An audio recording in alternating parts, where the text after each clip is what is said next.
एक व्यापारी जितना अमीर था उतना ही दान पुण्य करने वाला। वह सदैव यज्ञ पूजा आदि कराता रहता था। एक यज्ञ में उसने अपना सब कुछ दान कर दिया। अब उसके पास परिवार चलाने लायक भी पैसे नहीं बचे थे। व्यापारी की पत्नी ने सुझाव दिया कि पड़ोस के नगर में एक बड़े सेठ रहते हैं। वह दूसरों के पुण्य खरीदते हैं। आप उनके पास जाइए और अपनी कुछ पुण्य बेचकर थोड़े पैसे ले आइए, जिससे फिर से काम धंधा शुरू हो सके।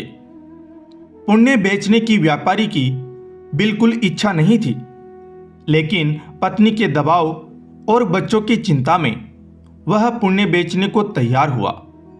पत्नी ने रास्ते में खाने के लिए 4 रोटियां बनाकर दे दी। व्यापारी चलता चलता उस नगर के पास पहुंचा जहां पुण्य के खरीदार सेठ रहते थे। उसे भूख लगी थी। नगर में प्रवेश करने से पहले उसने सोचा भोजन कर लिया जाए। उसने जैसे ही रोटियां निकाली, एक कुतिया तुरंत के जन्मे अपने 3 बच्चों के साथ आ खड़ी हुई। कुतिया ने बच्चे जंगल में जन्म दिए थे। बारिश के दिन थे और बच्चे छोटे थे, इसलिए वह उन्हें छोड़कर नगर में नहीं जा सकती थी। व्यापारी को दया आ गई। उसने एक रोटी कुतिया को खाने के लिए दे दिया। कुतिया पलक झपकते रोटी चट कर गई, लेकिन वह अब भी भूख से हाँफ रही थी। व्यापारी ने दूसरी रोटी, फिर तीसरी और फिर 4 रोटियां कुतिया को खिला दी। खुद केवल पानी पीकर सेठ के पास पहुंचा। व्यापारी ने सेठ से कहा कि वह अपना पुण्य बेचने आया है। सेठ व्यस्त था। उसने कहा कि शाम को आओ।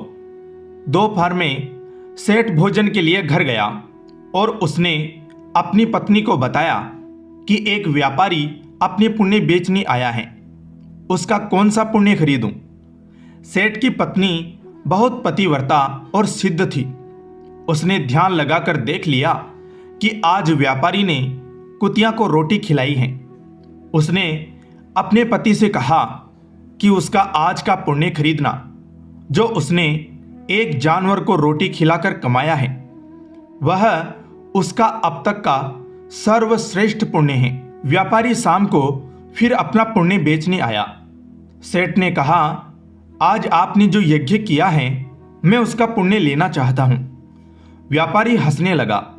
उसने कहा कि अगर मेरे पास यज्ञ के लिए पैसे होते तो क्या मैं आपके पास पुण्य बेचने आता? सेठ ने कहा कि आज आपने किसी भूखे जानवर को भोजन कराकर उसके और उसके बच्चों के प्राणों की रक्षा की है। मुझे वही पुण्य चाहिए। व्यापारी वह पुण्य बेचने को तैयार हुआ। सेठ ने कहा कि उस पुण्य के बदले वह व्यापारी को 4 रोटियों के वजन के बराबर हीरे मोती देगा। 4 रोटियां बनाई गई और उसे तराजू के एक पलड़े में रखा गया। दूसरे पलड़े में सेठ ने एक पोटली में भरकर हीरे जवाहरात रखे। पलड़ा हिला तक नहीं। दूसरी पोटली मंगाई गई, फिर भी पलड़ा नहीं हिला। कहीं पोटलियों को रखने पर भी जब पलड़ा नहीं हिला तो व्यापारी ने कहा, सेठ जी, मैंने विचार बदल दिया है। मैं अब पुण्य नहीं बेचना चाहता। व्यापारी खाली हाथ अपने घर की ओर चल पड़ा। उसे डर हुआ कि कहीं घर में घुसते ही पत्नी के साथ कलह न शुरू हो जाए। जहां उसने कुतिया को रोटियां डाली थी, वहां से कुछ कंकड़ पत्थर उठाए और साथ में रखकर गांठ बांध दी। घर पहुंचने पर पत्नी ने पूछा कि पुण्य बेचकर कितने पैसे मिले, तो उसने थैली दिखाई और कहा कि इसे भोजन के बाद रात को ही खोलेंगे। इसके बाद गांव में कुछ उधार मांगने चला गया। इधर उसकी पत्नी ने जब से थैली देखी थी, उसे सब्र नहीं हो रहा था। पति के जाते ही उसने थैली खोली। उसकी आंखें फटी रह गई। थैली हीरे जवाहरातों से भरी थी। व्यापारी घर लौटा तो उसकी पत्नी ने पूछा कि पुण्यों का इतना अच्छा मोल किसने दिया? इतने हीरे जवाहरात कहां से आए? व्यापारी को अंदेशा हुआ कि पत्नी सारा भेद जानकर ताने तो नहीं मार रही, लेकिन उसके चेहरे की चमक से ऐसा लग नहीं रहा था। व्यापारी ने कहा, दिखाओ कहाँ है हीरे जवाहरात। पत्नी ने लाकर पोटली उसके सामने उलट दी। उसमें से बेशकीमती रत्न गिरे। व्यापारी हैरान रह गया। फिर उसने पत्नी को सारी बात बता दी। पत्नी को पछतावा हुआ कि उसने अपने पति को विपत्ति में पुण्य बेचने को विवश किया। दोनों ने तय किया कि वह इसमें से कुछ अंश निकालकर व्यापार शुरू करेंगे। व्यापार से प्राप्त धन को इसमें मिलाकर जन कल्याण में लगा देंगे। ईश्वर आपकी परीक्षा लेता है।